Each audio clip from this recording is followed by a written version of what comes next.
Para entender esto es clave que tú y yo hablemos de unas cosas importantes a tener en cuenta del cerebro.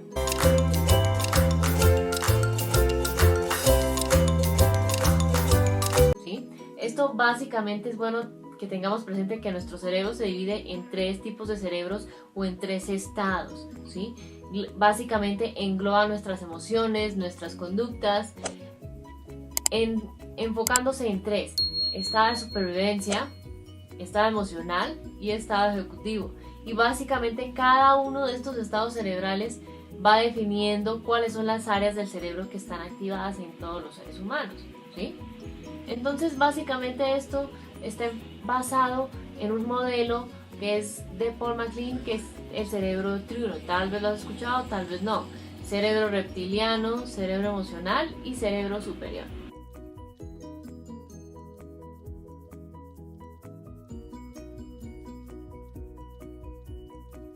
Entonces, el cerebro, digamos, reptiliano, que también se conoce como el cerebro instintivo, que también vamos a llamar estado de supervivencia, básicamente es el cerebro que todos tenemos, que es el más primitivo. Es el único de nuestros cerebros que nacemos con ese cerebro desarrollado, ¿sí? Entonces, ¿cuál es la respuesta cuando este cerebro reptiliano está activado? Tiende a atacar, huir o congelarse, ¿sí? Son reacciones, digamos, muy físicas. ¿Cuántas veces te ha pasado a ti eso? ¿Cuántas veces no le ha pasado a tus hijos ante una crisis? Importante entrar a reflexionarlo, ¿no? ¿Cuál es la necesidad entonces de este cerebro? Estoy seguro, ¿sí? La seguridad. Entonces digamos que es importante ahí que tengamos eso presente. Y básicamente entonces ese cerebro está en los primeros 2 años de vida mucho más activo que en otros momentos de la vida, ¿sí? Entonces por eso es que muchas veces cuando tienen menos de 2 años tus hijos tienden a tener este tipo de respuestas, porque básicamente algo no los hace sentirse seguros, ¿sí? ¿Dónde está ese cerebro reptiliano, ese cerebro emocional? Está aquí, ¿sí? El tallo cerebral, los ganglios basales, el cerebelo, esta parte de aquí abajo. Veamos ahora entonces otro cerebro que cubre a ese cerebro reptiliano. Es ese cerebro o cerebro límbico o ese estado emocional, ¿sí? Digamos que básicamente se activa en lo que algunos tristemente llaman los terribles 2. Y comienza entonces esa etapa del no, cuando tus hijos dicen no a todo. ¿Y por qué? Porque esa necesidad que se activa es soy amado, ¿sí? Y se activa cuando no salen las cosas como yo esperaba, ¿sí? Entonces, por eso es que esa respuesta que evidencia cuando mi cerebro emocional se activa es agresión, culpa, ¿sí? Digamos que sus habilidades básicamente, ¿cuáles son? Insultar, los chismes, victimizarse, culpar, ¿sí? Tiende a ser muy verbal. Entonces, muchas veces nos comienza a hablar desde ese cerebro emocional, ese diálogo interno, que es esas palabras que a mí me decían cuando era niña. Ay, Gina, es que eres esto, eres lo otro, ¿por qué no eres esto? ¿Por qué no eres lo otro? ¿Sí? ¿Qué cosas, digamos, reflexiona qué cosas te dijeron a ti cuando eras niño que tal vez ahorita sigues repitiendo de forma automática y te dices en tu cabeza todo el tiempo? Y por eso percibes que eres capaz o incapaz para, ¿sí? Es importante entrar a reflexionar sobre eso, ¿no crees? Entonces, ¿cuál es la necesidad que necesita este cerebro emocional que sea cubierta? La conexión o el vínculo, ¿sí? Sentirse amado, que lo comprenden, ¿sí? Que pertenece a un grupo. En realidad, digamos, cuando tú te sientes así, ¿te sientes amado? ¿Sí? ¿Sientes que te comprenden o no? No, ¿cierto? Entonces, digamos, es básicamente porque estamos actuando o reaccionando desde este cerebro. Y pasa igual con tus hijos.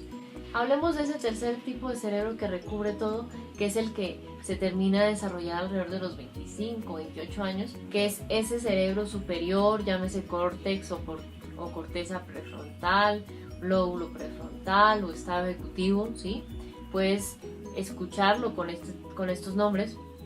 Básicamente este lo compartimos con los mamíferos, ¿sí? Pero el de los seres humanos es mucho más desarrollado. Entonces comienza a activarse desde los 4 años, pero ojo, recuerda, se termina de formar a los 25 años aproximadamente, ¿sí? Entonces, este es el cerebro de pensar, ¿sí? Cuando los niños, digamos, por ejemplo, comienzan a preguntar el por qué a todo. ¿Por qué el cielo es azul? ¿Por qué la luna es redonda? En fin, ¿sí? Todo este tipo de preguntas que a veces los papás no saben cómo responder. Es un estado, digamos, de alerta relajada, ¿sí? Entonces, ¿cuál es la respuesta cuando estamos actuando desde ese cerebro superior? Empatía, ¿sí? Toma de decisiones, porque básicamente la necesidad que busca satisfacer es la solución de problemas. ¿Qué puedo aprender yo de esto que me está pasando, ¿sí? Las habilidades pues son, digamos, ilimitadas en este tipo de cerebro, y si te das cuenta, pues, ¿cuántas veces un hijo, niño o adolescente actúa desde ese cerebro? Muy pocas, ¿sí? ¿Por qué? Porque apenas está creando ese cableado en su cerebro. Entonces, importante tener esto presente, ¿sí? Para entenderlo cuando reacciona bien, pero también cuando reacciona lo que tendemos a llamar mal, ¿sí? Entonces, básicamente, ¿por qué te menciono esto? Digamos que los estados cerebrales rigen nuestra conducta, ¿sí?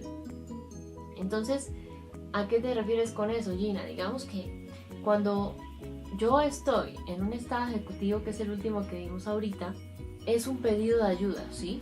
Cuando yo reacciono desde ahí, es un pedido de ayuda. Cuando yo reacciono desde ese cerebro emocional que queda aquí, en la parte interna,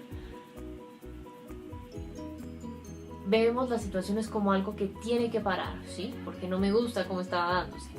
Cuando reacciono o actúo desde ese cerebro o estado de supervivencia, básicamente es porque hay algo que percibo a mi alrededor que es una amenaza, que es malo y que debo castigarlo sí o sí, ¿sí?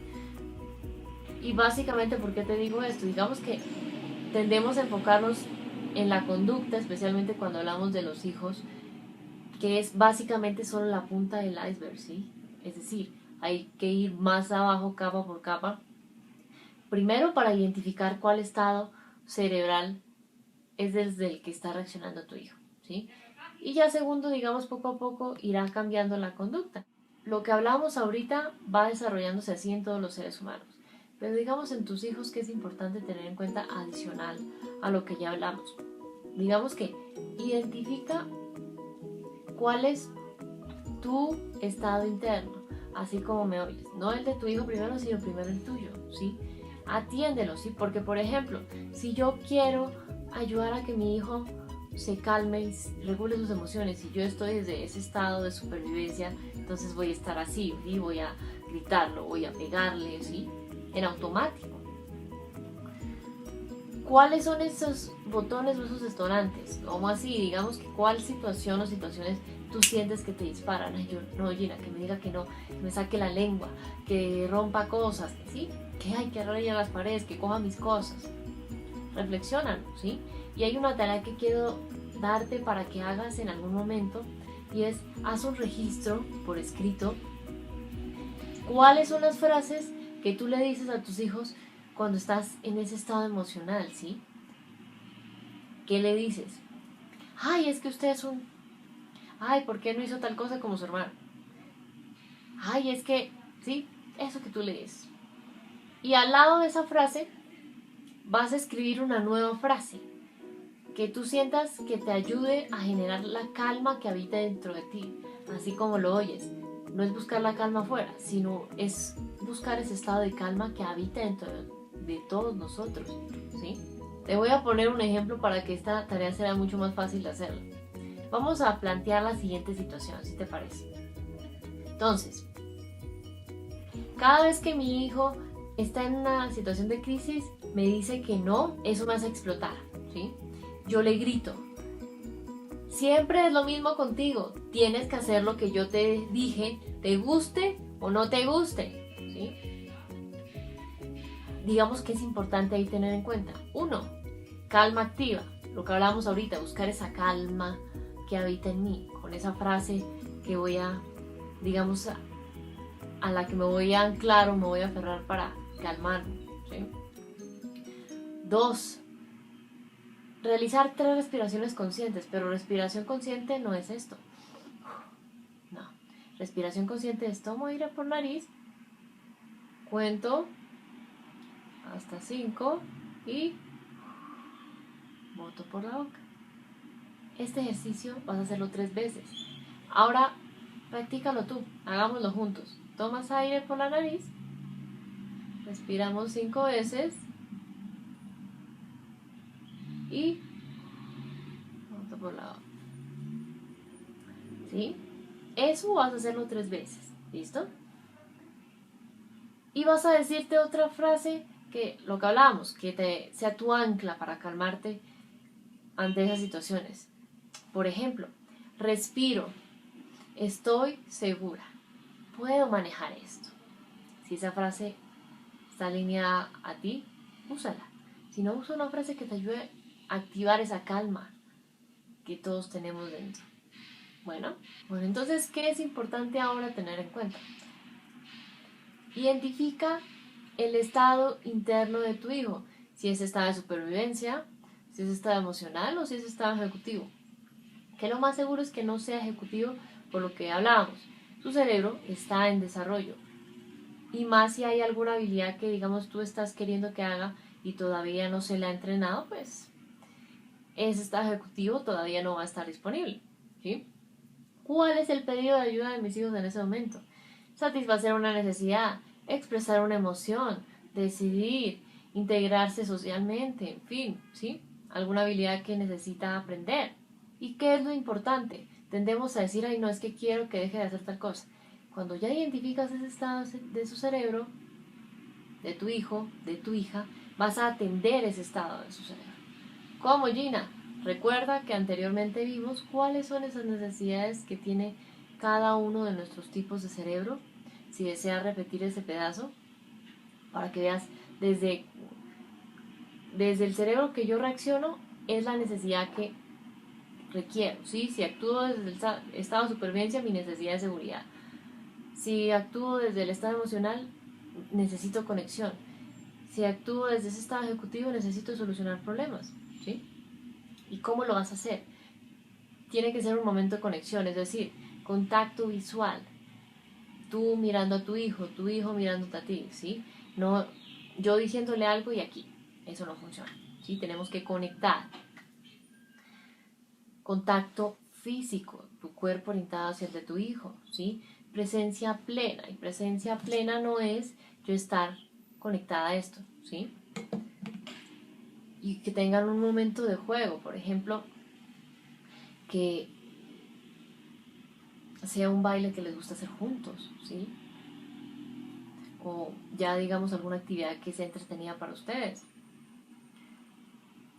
¿sí? Entonces, un ejemplo también puede ser el momento de lectura que a veces tienen algunas familias en las noches. Tienen contacto visual, contacto físico porque abrazan a su hijo, presencia plena porque están ahí de lleno haciendo su actividad con sus hijos y un momento de juego porque hacen los ruidos de los animales de ahí del cuento, ¿sí? Eso es lo que digamos es importante hacer, esos 4 elementos, contacto visual, contacto físico, presencia plena y juego, para atender ese estado emocional de tu hijo, ¿sí?